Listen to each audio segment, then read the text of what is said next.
एकादशी का पारण कब का है। तो सबसे पहले तो मैं आपको यह निवेदन कर दूं, हरिवासर में पारण करने से एकादशी के व्रत का पुण्य क्षीण होता है, इसलिए हरिवासर में पारण बिल्कुल भी नहीं करना चाहिए। द्वादशी के पहले चरण का चौथा ही भाग हरिवासर होता है। तो हरिवासर के टाइमिंग्स जो हैं वो लगभग 9:09 तक हैं। तो थोड़ा अब के बाद टिपिकल है, थोड़ा सा कठिन है। यदि आप छोड़ सकें तो 9:09 तक आप जल भी मत पीजिए। लोग तो निर्जला कर लेते हैं। 9 सवा 9 बजे तक की बात है। 9:10 से लेकर के 10:33 तक पारण का बड़ा अद्भुत टाइम है, 16 तारीख। और उसके बाद मध्याह्न के बाद 1 बजे के बाद है।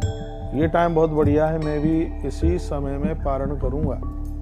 तो 9:10 से आप आरंभ कर दीजिए और उसको आप 10:33 तक, 1 घंटा 24 मिनट का टाइम है ये, वह बड़ा अद्भुत है। इसमें आप बिल्कुल आप कर सकते हैं।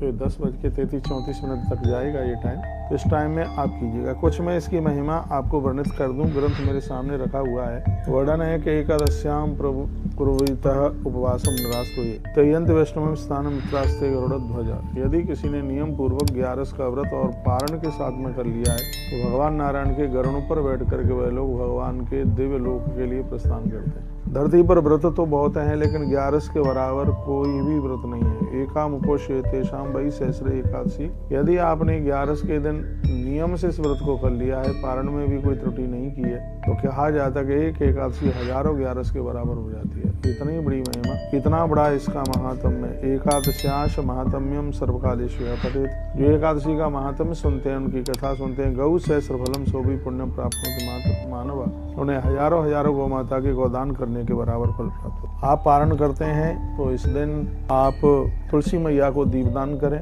और ये मैंने पहले भी बोला है कि कभी भी द्वादशी को तुलसी तोड़ी नहीं जाती है। तुलसी का पूजन होता है, तुलसी का बंधन होता है, और पारण के समय में तुलसी मुख में डाली जाती है। पारण वाले दिन यदि आप तुलसी मैया के सामने आप दिया दिखाते हैं, दीप दान करते हैं, क्या लिखा, एकादश्याम परेड दत्तम दीपम प्राज्वाल्य मूषकः। कहते हैं कोई दिया बुझ रहा था तुलसी मैया के सन्मुख, और इतने में एक चूहा चल करके आया, उसने अपने मुंह से उस जोत को ऊपर कर दिया, तो वो जोत बुझने वाली जोत बहुत जोर से जलने लगी। कहते हैं कि उस समय वहां पर कोई पेड़ गिर गया था और वो चूहा उस पेड़ के नीचे दबकर मौत को प्राप्त हो गया। लेकिन एकादशी के दिन उसके द्वारा भगवान को जोत दिखा दी गई, उसके लिए विमान आया और वो मनुष्य स्वरूप धारण करता हुआ वो चूहा भगवत धाम के लिए चला गया। ये मेरे सामने ये ग्रंथ रखा हुआ है और इसमें यह बात कही गई है। मैं आप सबको कहना चाहूंगा 11 द्वादशी तो प्रत्येक ही दिन दिए की बहुत बड़ी महिमा है। तो आप पारण करते हैं, आप